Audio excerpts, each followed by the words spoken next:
My dear friends, gather round, gather close.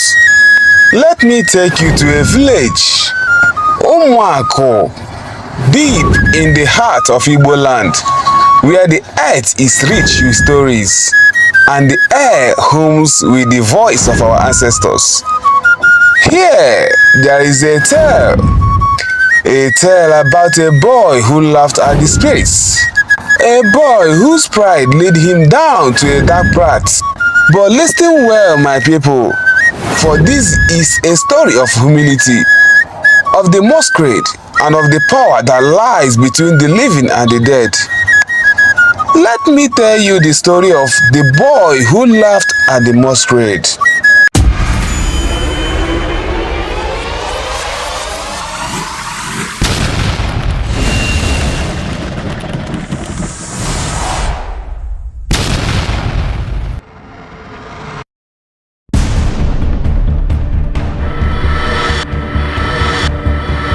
My people, gather close.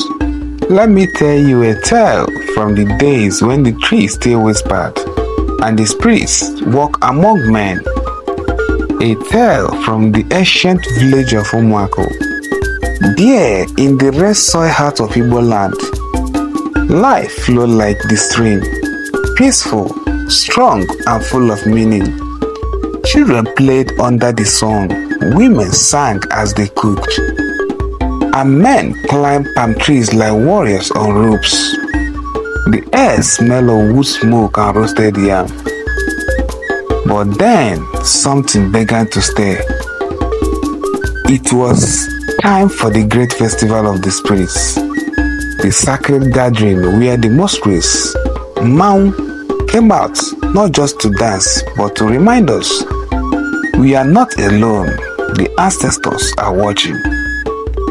The village square was alive. Drums like thunder, flutes like crying winds. Women tied their wrappers tighter, children peeked from behind trees, and elders sat in their full regalia, red caps, or staffs, and eyes full of stories. And as the sun kissed the earth goodbye, the first masquerade appeared. Tall, dressed in palm raffia, it is wooden masks carved like a god. Fear caught the hearts of the young, respect bowed the heads of the old, and in that moment, the elders called the children near. Listen, they said, never laugh at the masquerade. Never mock what walked between the living and the dead. But among the listening ears was one who did not take the warning to heart. And that, my people, is where the real story begins. Now, listen well, my people. For every village has that one child, clever, sharp, but too bold for his own good. In the village of Umuaka, that child was named Ikechukwu. Ikechukwu, the son of Umuaka, the fearless palm wine tapper. He was tall for his age, strong like his father, and stubborn like the goat that refuses to leave the lion barn. He would laugh when others ran. He would speak when others kept quiet. And worst of all, he did not fear the masquerade.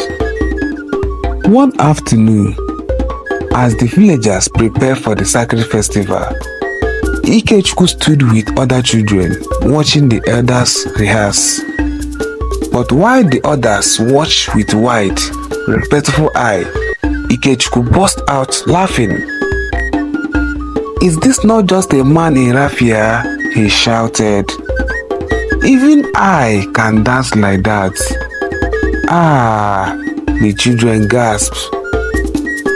A drum beat stopped mid-air. An old man dropped his palm frond. The elders turned slowly. One pointed at Ikechukwu and said, you laughed at the spirits, boy. Then prepare to dance their dance. But Ikechukwu only smirked and walked away. That evening, as the final festival began, the square filled again. Drums roared, feet stamped, masquerades leaped and twirled like shadows made of wind. And then he came, Ajanwu, the spirit of judgment, tall, dark-robed, carrying a staff carved from the tree of thunder. The crowd dropped to their knees. But Ikechukwu, he stood tall and shouted, "This one walks like an old goat. Let him come and chase me if he is real." Chai! The air froze. Even the leaves stopped moving.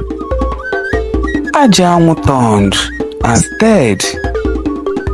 Not with human eyes, not with anger, but with the silence of the grave. And then he vanished into the forest. That night will not pass like other nights. My people, when the moon hides behind the clouds and the forest holds its breath, that is when the spirits walk among us. That night, after the festival, Ikechukwu lay outside his father's hut, grinning, proud, foolish. He looked at the stars like they were his equals. He whispered to himself, "Masquerade, spirit, I fear nothing."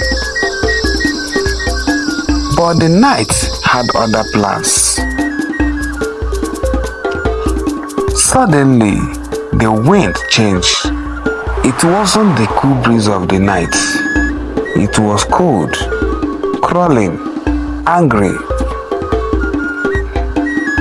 The lantern beside him flickered, then went out. The chickens clawed once, then silence. Then came the sound, not footsteps, not voice, but the heartbeat of the spirit world. Boom, boom, boom. Ikechukwu sat up. And there, standing at the edge of the compound, was Ajanwu. But this time, not dancing. "No! No!" Ikechukwu shouted, watching. The black robe floats like smoke. The wooden marks glowed faintly, and the tall staff tapped the ground 3 times. Tap, tap, tap. Ikechukwu tried to scream, but his voice failed. He tried to run, but his legs were heavy like stone. The masquerade raised a hand and pointed at him. Then, silence. Where Ikechukwu had learned, only his wrapper remained. And in the distance, his mother's voice cried, "Ikechukwu, Ikechukwu." But the night swallowed her cry, and the spirits had taken him. My people, the cock had not crowed 3 times before strange sounds came from the forest. Sounds that did not belong to animal or man. The villagers of Umuaka gathered at the forest edge, staring at the thick mist. The elders listened closely. Sir, that is not the wind, that is a cry. A cry of a boy who has seen the spirits. And from the heart of that sacred forest, he came. Ikechukwu. But not the same Ikechukwu. He crawled on a horse, his eyes wide, filled with the fears of what cannot be spoken.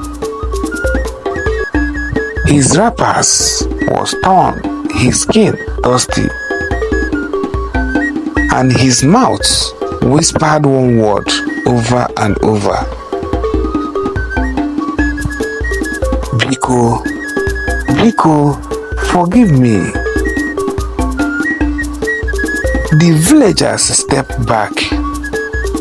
His mother cried out to run to him, but the elders stopped her. This is no longer a boy. This is one who has walked the road of the spirits. In the village square before the shrine, Ikechukwu knelt. He pressed his forehead to the red earth. He did not speak.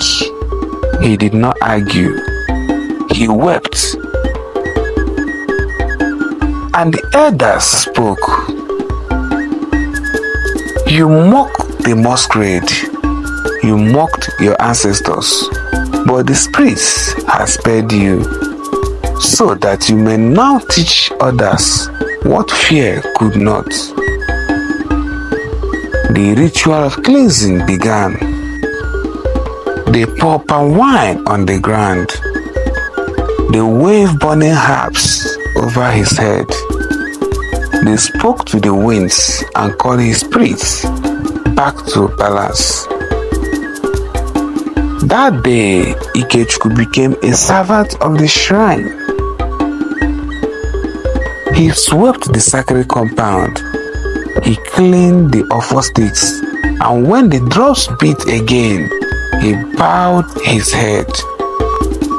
And so, the village carved the lesson into wood and placed it at the square for every child to see. He who laughs at the masquerade mocks his ancestors. Let the world hear and remember. And so, my people, the boy who laughed at the masquerade learned that humility is the path to wisdom. The spirits, the ancestors, do not forget.